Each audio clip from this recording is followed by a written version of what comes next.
कहानी की शुरुआत होती है रामपुर गांव से। यहाँ के लोग दिन रात खेतों में खून पसीना बहाते, लेकिन रात में पेट भर खाना तक नसीब नहीं होता। हर शाम जब सूरज ढलता, गांव वाले एक ही दुआ मांगते, हे भगवान, गब्बर का अंत हो। इस तबाही का नाम था गब्बर। वह कोई साधारण डाकू नहीं, बल्कि मौत का दूसरा नाम था। उसका एक ही कानून था, जिसके पास धन है उसे लूट लो, जो गरीब है उसे डरा धमका कर गुलाम बना लो। गांव वाले उसकी क्रूरता से कांपते थे। जिसने भी आवाज उठाई, अगले दिन वह गांव से गायब मिलता। भागने की कोशिश करने वालों को गब्बर खुलेआम गोली मार देता। इसी बीच गर्मियों की छुट्टियों में श्याम और मनु अपनी नानी के घर रामपुर आए। नानी हमेशा चेतावनी देती, बेटा बाहर मत निकलना, वरना गब्बर उठा ले जाएगा। डर के मारे दोनों घर में ही रहते। लेकिन एक दिन गब्बर के 3 गुंडे गांव में घुस आए। वे चिल्लाए, जिसके पास जो भी है तुरंत बाहर लाओ। लोग डर से घरों से निकलने लगे। तभी एक लंगड़ा बूढ़ा हिम्मत जुटाकर बोला, अब और नहीं, कोई इन्हें कुछ नहीं देगा। गुंडे बोले, देखो देखो हमें कौन रोकने आया है। तभी मनु ने बंदूक तान दी और गोली चला दी। गुंडे हड़बड़ा गए। श्याम भी बंदूक तान कर बोला, अगर गांव वालों को छुआ तो यहाँ से सिर्फ तुम्हारी लाश जाएगी। गुंडे डर कर वहाँ से चले गए। गांव में पहली बार उम्मीद की किरण जगी। लोग श्याम और मनु को हीरो मानने लगे। लेकिन दूसरी तरफ जब गुंडे खाली हाथ गब्बर के अड्डे पर पहुँचे तो सरदार की आंखों में आग जल उठी। खाली हाथ लौटे?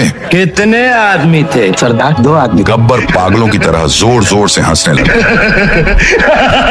वह 2 और तुम 3 फिर भी भाग आए? उसकी हंसी से पूरा इलाका कांप उठा।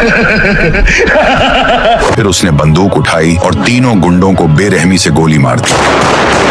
तीनों धड़ाम से जमीन पर गिर गए। गब्बर हंसते हुए बोला, जो डर गया समझो मर गया। कुछ दिनों बाद रामपुर में विशाल मेला लगा। हर चेहरे पर मुस्कान थी। लेकिन अचानक अफरा तफरी मच गई। गब्बर अपने आदमियों के साथ मेले में घुस आया। वह चीखते हुए गोली चलाने लगा।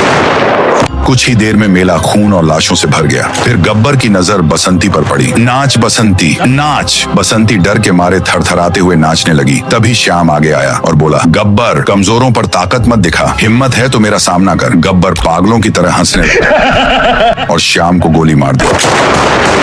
श्याम जमीन पर गिर पड़ा। जब मनु लौटा तो गांव की हालत देखकर उसका खून खौल उठा। चारों ओर लाशें बिछी थीं और उनमें से एक उसका सबसे अच्छा दोस्त श्याम। मनु की आंखों में सिर्फ गुस्सा था। वह अकेले ही गब्बर के अड्डे पर पहुंचा। एक एक कर उसने गब्बर के सभी गुंडों को खत्म कर डाला। और फिर सामने आया गब्बर। वह जोर जोर से पागलों की तरह हंसने लगा। यह इलाका मेरा है, अब तू भी मरेगा। गब्बर ने बंदूक तानी और गोली चलाई, लेकिन बंदूक खाली थी। मनु ने गब्बर पर बंदूक तान कर खड़ा हो गया। गब्बर डर के मारे कांपने लगा और अपनी जान की भीख मांगने लगा। लेकिन मनु ने एक नहीं सुना। बिना झिझके गोली चला दी। वह धड़ाम से नीचे गिर गया। गब्बर का वही डी एंड हो गया। अब रामपुर आजाद हो गया।